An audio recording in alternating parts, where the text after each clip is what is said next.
which is titled Shaping a Healthy Future for Bharat. Can India deliver universal, affordable and quality healthcare to over 1.5 billion people by 2047? This session explores the convergence of AI, public health and grassroots delivery. What are the models that work and how can we scale them? Because a truly developed India begins with a healthy Bharat. For this session, ladies and gentlemen, please put your hands together and welcome Shobhana Kamineni ma'am, Director, Apollo Hospitals Enterprises, Executive Chairperson, Apollo Health Company Limited and Apollo Pharmacies. Let's also welcome Dr. Ashutosh Raghuvanshi, MD and CEO of Fortis Healthcare, to be with us. Let me also invite our moderator, Sneha Mordani, Editor, India Today Television. Sneha, over to you. Thank you so much for that, Sakshi. Sakshi mentioned something that is so important, and for me, it's been, there are two buzzwords that are ringing in my ear. Sakshi said universal, affordable healthcare, and also quality. And I think these are the real key words here. How many of us, even think about the deprivation that people in India go through in the sense that they don't have access to quality and affordable health care. And that really is a luxury in the true sense. In a context in a country like ours, where out-of-pocket expenditure is just so high when it comes to access to health care, this is a real big challenge. And that's why I'm going to start off. I'm going to ask you, Dr. Raghuvanshi, first, how do you see this as a big challenge in a country like ours, and how do we solve this problem of ensuring that everyone has this access to healthcare? Is this the time now to have a right to health law in the country? Thank you. I think India has achieved a lot in the field of healthcare. I think if you look at the public health and you look at the public health parameters of, say, maternal mortality, etc., vaccination programs, eradication of polio, so many things have been achieved as far as public health is concerned. But even today, accessibility to healthcare is still a challenge in many parts of the country. Yes. And that definitely needs to be addressed. In my view, the accessibility will improve with technology. And I think the backbone which has been laid in terms of the Ayushman digital health network, that is going to play a very pivotal role, because healthcare is one of the most important causes of pushing people towards poverty. And I think with the digitalization of that network, the ecosystem is going to become so seamless, though it is going to take time before that happens. The second point I feel is very important in Indian context, looking at our demographics. We need to have a very robust public health system. Private healthcare cannot replace the public healthcare system. So I think that is very, very important. And the third and the last point I would like to make is that the public-private partnerships in the country, the way they have been designed, they haven't yielded the necessary outcomes. So I think it is a need of the hour that we need to evaluate those, and we need to see what models can work. Okay. Shobhana Kamineni, do you also feel that the public-private partnership model hasn't worked in the country? If yes is the answer to that question, then how do you think the private sector can step in and then help the government or work together with the government in this direction? I agree with everything you say, but when you ask me directly, has private and public sector not worked? I can't truthfully say yes, because right here, Indraprastha is the best example of Apollo and the Delhi government, and I think that the medical college we have in Chittoor, that was the first one. We built a college and used the infrastructure, the medical infrastructure. So there are models available. I think the question here is, why have we not scaled them? Okay. And I think that's the important thing. That's the opportunity for us to use the framework and actually scale them. And yes, I do believe that private healthcare may not replace everything for for the 1.5 billion Indians, but definitely it plays such an important role. And just to give you a figure, you know, the statistics of it, India spends 2%, we feel so proud, 2% of our GDP is spent on healthcare. The rest of the world, the US and all, they spend 15%, 20%. Exactly. And even then, in the private, out of the private home spending, the per capita, the US, again, the families have to spend another 20%. In China, even in China, they spend 15%. You know how much they spend in India? They spend 9%, which means that we are doing something right, that the private sector is doing. We may not be there at scale, and we are not geographically spread out, which technology will change. But I think overall, India has to look at itself in this world. What are we today is not the same kind of questions and answers that you got 10 years ago. Well, absolutely. You mentioned technology and the role of artificial intelligence and technology. I want to ask you, Dr. Raghuvanshi, how important is that now, and how do you foresee AI changing the landscape of healthcare in India? Yeah, I think AI is just in a very nascent stage as far as healthcare is concerned. And there is every sphere of healthcare delivery and disease detection and the public health programs where AI can play a very, very important role. There is absolutely no doubt. However, the current understanding of the impact is a little patchy. Some areas where things are very clear is in the diagnostic areas, genomics, advanced diagnostics of radiology, for example, the imaging, etc., diagnosis.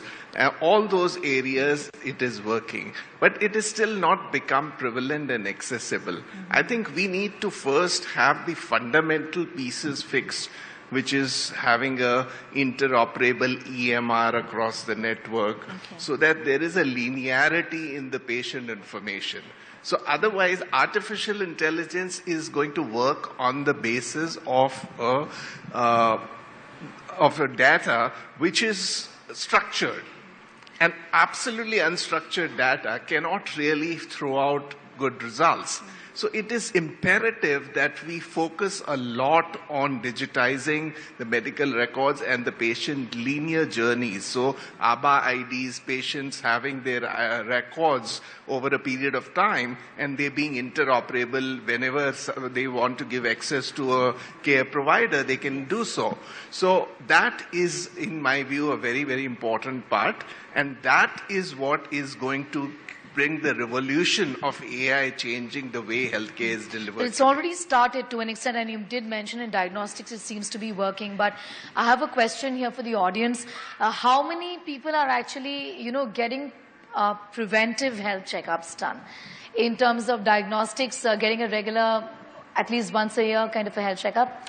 What are the figures here? Okay, fair amount of hands are going up, but the figures here are pretty dismal when it comes to, an approximation. I'm telling you about 25% of Indians actually go in for preventive health checkups. Most of them actually go when there is a problem knocking on the door. So when it comes to India, even preventive health checkups are something that are not being done, and the government incentivizes it in terms of a tax rebate, but how many of us even know about it? Where does then predictive health also come in, which we know is again a growing area, an important area? I'm going to put that question to you. First, let me take the AI. I actually spent 300 crores and I have 200 engineers sitting out of Bangalore. And we actually built a model, a health model, which is the DeepSeek of healthcare with that. And this foundational model, because when you speak about India not doing it, we actually have done it. And what we've done is we've used the patient records of Apollo for 15 years and all the pharmacy, where we generate almost 350 million transactions a year.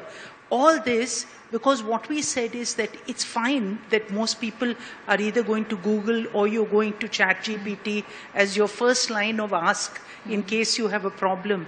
But that doesn't understand who you are. So we do believe the real use case of AI in this is when it understands, this is Shobhana, I have 12 years of my health history in there, and when I ask a question, I get a much better answer. To me, that is the use case of the PHR we have. And right now, we have 25 million people on it. So it's a large number. And we're doing this across. So Apollo is building it at scale. Right. And we're investing at scale. So I do think the AI time has come. Yes, the government will work. It worked super well during COVID when, all of us were on the CoWIN app. But I want to talk about that as well, that India is in a way leading the CoWIN app, the Arogya Setu. All of these are our initiatives at the end of the world. But before that, a quick word, sir. Trust. Yes. You From need you, trust Dr. in that. Raghuvanshi, on the fact that people aren't going in for these checkups, and that's where a lot of us are falling behind, because we know that if you stop this at your doorstep, then you are, the chances of you finding a solution to your problem are higher, isn't it? Why aren't people going in for preventive checkups, and what can be done? I think health literacy is important. Yes. And I think that has to be inculcated in childhood. So I think in school curriculum, the importance of wellness has to be focused upon. And that is one area, I think, where a lot of work has to be done, and both private sector, public sector plays a very, very crucial role. But it's the education. If children are aware, then they make the families aware too, because they influence the family's decisions in these Nutrition matters. literacy is also missing, as is this, Absolutely. the normal thing about, people not exercising. We've normalized people not moving. That's a huge concern, isn't it? These are things that need to be taught early, isn't it? Yes, absolutely. I think, and that's why the role of education, especially the school education getting modified to include all these in the curriculum, is very, very important in my view. Okay. What do you have to say about this? The importance of starting right at the grassroots, of starting early, nutrition awareness, in telling kids early or teaching them in school literally that this is important. Nutrition literacy is very poor in the country. Your take on the kind of efforts that need to be made in this direction? I think that the fact that, HUL and Nestle and all of them, if you see that they've cut down sodium, sugar. So these are the companies that, where nutrition can really start. So once we start labeling, which they're doing now, and you look at the calorific intake, people are getting to know. But I think that if you really ask about preventive healthcare, just please ask for a show of hands, how many people have motor insurance? How many people have motor insurance? Okay. Come on, you can't. Motor That means insurance, you if don't you have own a car, you have insurance, right? If you own a car, you have to have insurance. So it's mandatory. Okay. And the whole thing is, if you're willing to look after your vehicle better than you're willing to look after yourself, how is that fair? So that's the only thing. The point that I say is, start there. When you can make it, when you can give an insurance for people, then lots of the other stuff, accessibility, affordability, prevention will all come into play. I also want to ask you, because you said insurance, how many of us have health insurance here? Okay, not bad. Okay. What are the challenges? Corporate jobs. Yeah, your company usually supports. Dr. Raghuvanshi, I want to ask you, and this is something that I get to hear, and it's absolutely anecdotal, कि health insurance नहीं करवाना. The reason is because कुछ मिलता ही नहीं है. This is a big area of concern, that people are just so afraid of going through, that route of getting an health insurance and paying high premiums and end up getting nothing and feel shortchanged. Is that your sense as well? No, absolutely, you're right. And that is causing a very peculiar situation in the country right now. What is happening is there's adverse selection, so the insurance companies are struggling with their payouts. And as a result of that, there is a mistrust developing between the patients, the insurance company, as well as the hospitals. And that is not a desirable situation. I think I completely agree with what Shobna said. It is very important that health insurance is compulsory, just like a vehicular insurance is compulsory. Something of that nature has to be done. Of course, new products will have to be created. India is not uniform. Of course, this population, cohort doesn't really represent the true Bharat. So for that to be included, innovative products will have to come in. Maybe some lessons are to be learned from other countries which have done it, and something like kind of the Obamacare model, which had mandated some insurance for everybody. Those kind of things will have to be considered. However, they will have to be tailored to our needs. As earlier mentioned, the amount of money we spend is just 2%. So, and that is for 1.4 billion population, compared to what 7, 8 or almost 18% now is being spent in US. Right. Now 18% of US economy versus 2% of Indian economy, and the number of people we are addressing is 1.4 billion. So it is, the ends are not going to meet. So creative insurance solutions have to be found, and it is very urgent. There is an urgent situation that this kind of adverse selection for the insurance companies doesn't happen. Trust is very important. Very important. Now, when it comes to medical tourism, and we've been talking about, sunrise industries, medical tourism has always been a sunshine sort of an industry, a sunrise industry in India. So I want to ask you, where are the challenges? I mean, in your own hospitals, you just have so many people traveling all the way, and again, for affordable healthcare and quality healthcare. But what are the challenges that you deal with in this sector? The frank answer is, the middlemen and the touts who will try and get people at the airports. But the bigger answer, what we need to do, if you ask, is that a sunrise industry? And we did spend a lot of time with the Prime Minister talking about Heal from India, and that was the program that we started. Yes. And in that, we said the best diplomacy, like India, whatever, I remember the number of patients that used to come to us from Pakistan, from Bangladesh. Every plane load had patients to Apollo, and from all our neighboring countries, because this soft diplomacy, because they don't have the healthcare that India has. And I think that we were really providing a great service for Africa, because we're the most affordable country, actually, even from Indonesia. So I think the bottleneck really exists, that we have to work on it just like Thailand did.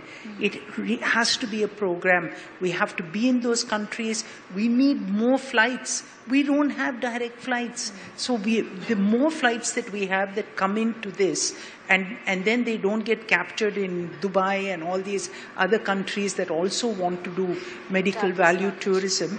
That's the thing I think we need to do. Build that infrastructure. If we build that infrastructure, India is beautifully poised to be able to help heal so much of the world because of our price advantage.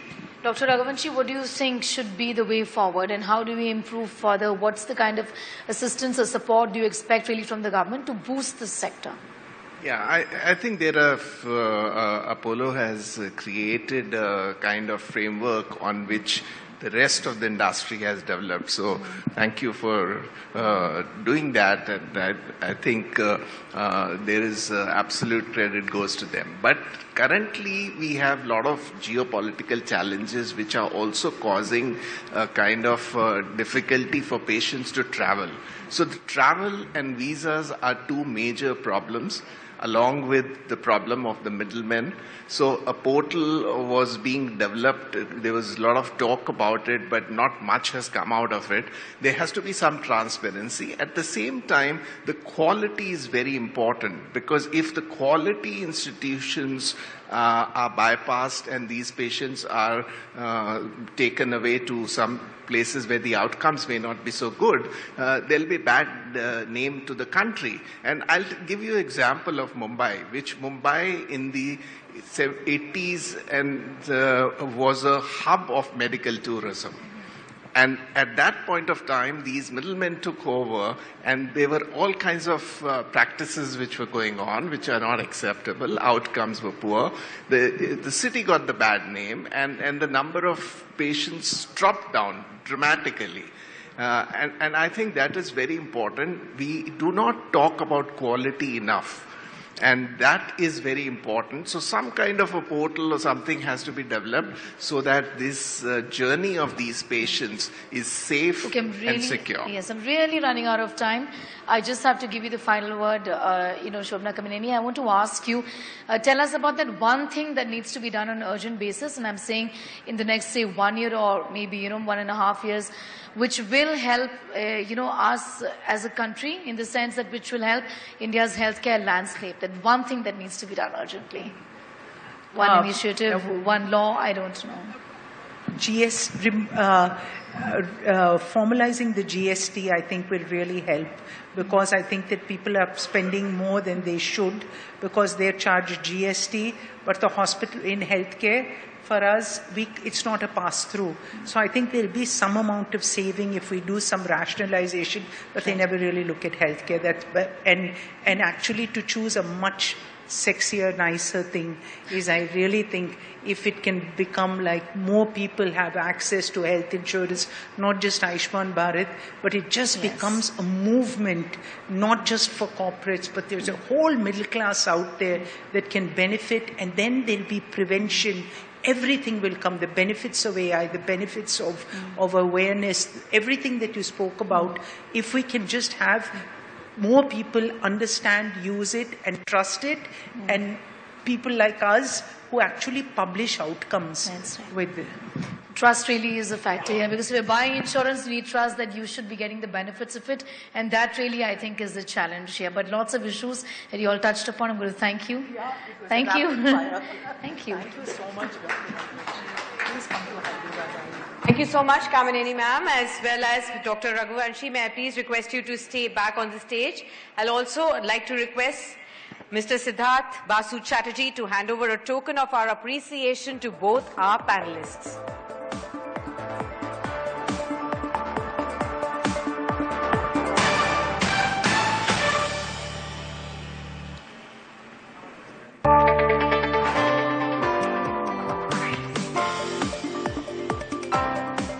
Let's have a nice photo op. Let's have a loud round of applause, ladies and gentlemen, for Ms. Kamineni and Dr. Raghuvanshi. Ladies and gentlemen, it's time now for our finale session this evening. And this session is